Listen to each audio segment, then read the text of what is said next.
In the crowded mess hall of the Galactic Peacekeeper Corps cruiser Harmony's Edge, tensions always simmered just below boiling point.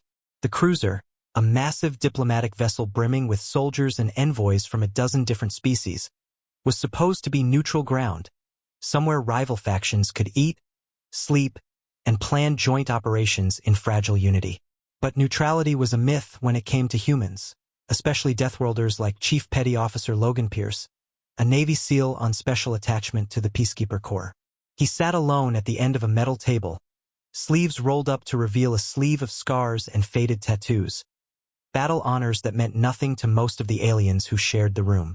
Across the mess hall, Sergeant Krail of the Drask Battalion watched Pierce with thinly veiled contempt.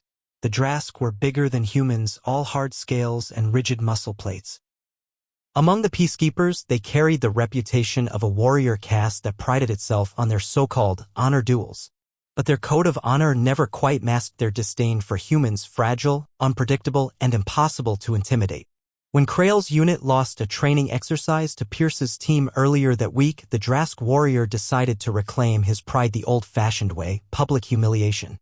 He stomped over to the humans' table, his armored boots clanging on the floor panels. Conversation in the mess hall sputtered to silence. Forks froze halfway to alien mouths.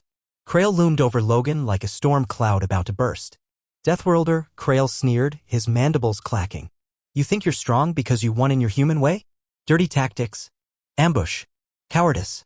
Logan didn't even look up from the ration tray, calmly spooning rehydrated stew into his mouth.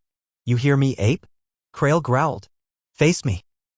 A slow, deliberate scrape echoed as Logan set his spoon down.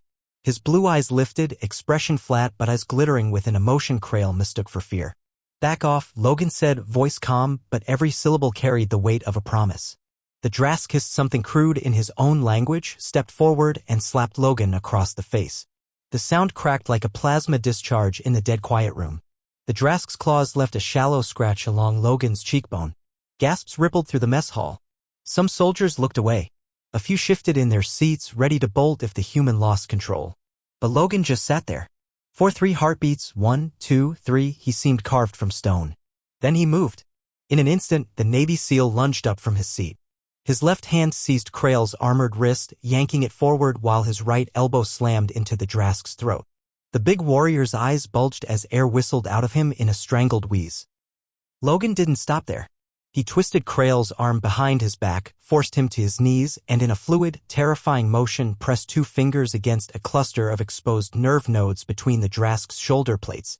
Krail's growl dissolved into a high-pitched whimper as his legs buckled. Beg, Logan hissed into the Drask's ear. Beg. Now. Krail's mandibles flailed. Peel please, mercy.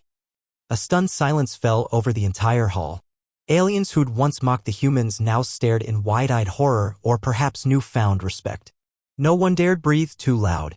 Logan pushed Krail to the floor, released his wrist, and stepped back. The massive Drask soldier lay curled on the metal grating, clutching his arm and gasping like a fish out of water. Next time you slap something, Logan said, his voice steady but cold, make sure it doesn't slap back harder. He looked around at the ring of onlookers, Drask, Zolorians, Tran, a couple of skittish medical officers. He felt their eyes flicker away the moment his gaze swept across them. 1 or 2 Drask warriors dipped their heads, acknowledging what their comrades' arrogance had earned. Logan grabbed his spoon, sat down, and calmly resumed eating as if nothing had happened. His cheek still bore the faint line of the slap, but he didn't bother to wipe the blood away. The taste of stew didn't even register. What mattered was the message. Humans weren't the biggest species on the Peacekeeper roster. They weren't the strongest, or the fastest, or the most advanced. But they were the last creatures you wanted to corner. And if you made the mistake of trying to dominate a Deathworlder, you'd find out exactly what they did best, survive and turn the tables, no matter how impossible the odds. Minutes later, medics dragged the humiliated Drask out of the mess hall. Nobody mocked Logan Pierce again. And word spread like wildfire through the ship. When a Galactic soldier slapped a Navy SEAL, 3 seconds later, he was begging for mercy.